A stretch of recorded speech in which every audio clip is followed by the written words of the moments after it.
How do you define your fertility personality? Are you a research Ronda or a spiritual Stacy? So come and join me on today's tea as we discover what your conception personality is.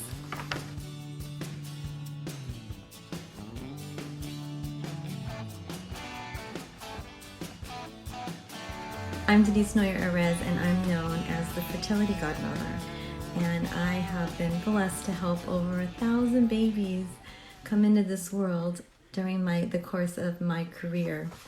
So today we're going to talk about your fertility personality. And hi, Haley. Hi, Joey. Sorry. Hi. So you guys, I'm trying something new today. I wanted to have a little bit of fun with this, and I'm hoping that you'll find the meaning through it as we have some fun. So I have my notes here because I've been preparing, but I really want to try to get this right. So let's go ahead and dive in to your conception personality assessment. So first, let's talk about research Ronda, right? If you can relate to her. She's somebody who spends all night on WebMD or Dr. Google trying to find as much information and research as she can to help her get pregnant, Googling the right treatments and the tests and trying to really piece everything together to just get it right. And pretty soon it just becomes an obsession, and she meets obsessed Olivia, where the two of them meet together and they just spin out on the research, and then their whole world becomes this whole fertility obsession instead of enjoying and trying to make the best of situations and maybe getting some help. So that's one of the mistakes I see people make is I think it's really important, and it's really good to empower yourself and to get some tools and to get some information, but there's that fine line of like crossing over and where it starts to become too much, and people start to become overwhelmed and then get stuck. So let me know if that's someone that you can relate to, if that's a piece of you, right? Because I find that that's what happens with a lot of the women that I work with. There's just so much information and misleading information. So what if research Ronda met misinformed Michelle?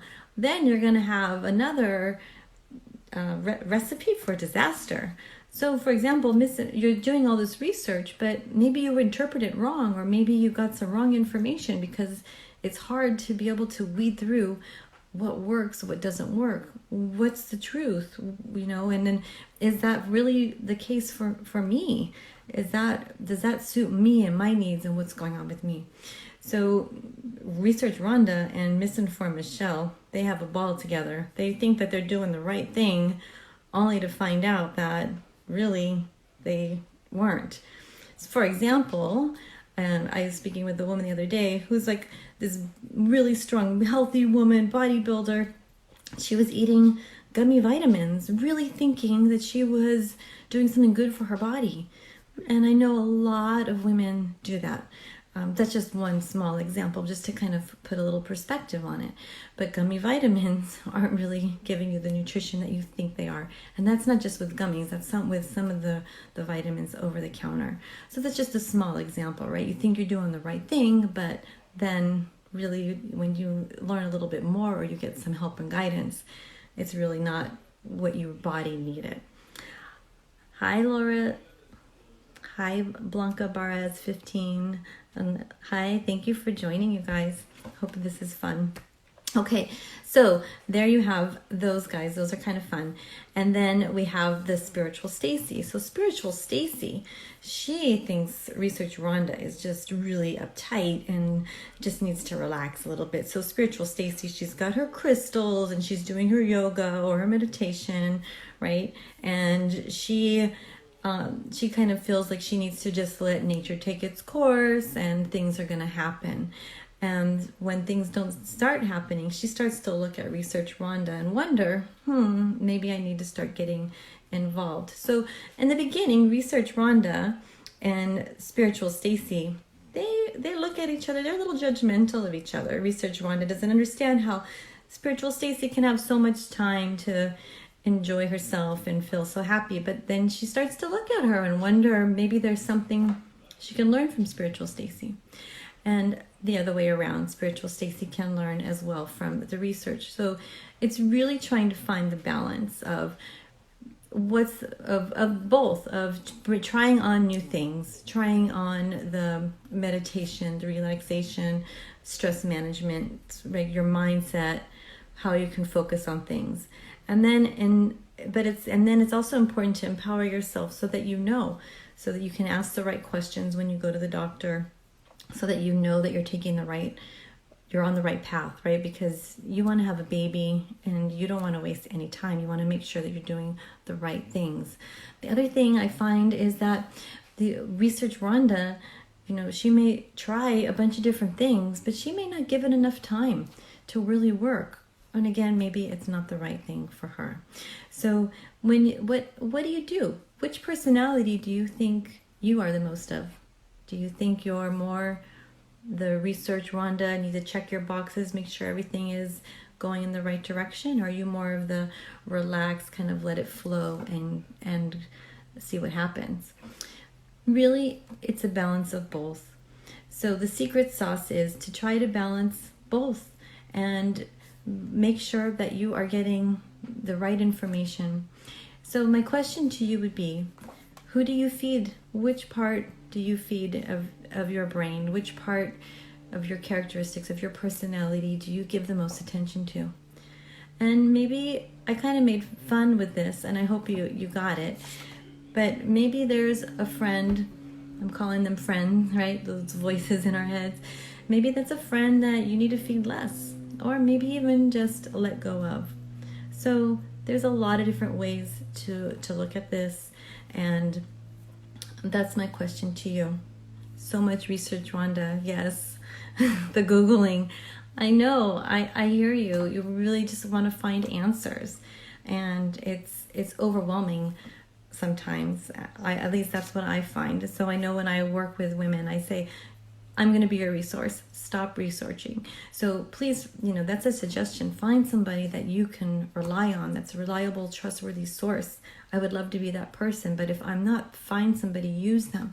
Make sure that you're getting that, because it's a lot, and you want to be able to decipher what works for you and what doesn't work for you. So those are my questions for you. Who are you? Who are you going to feed? Who are you going to let go of?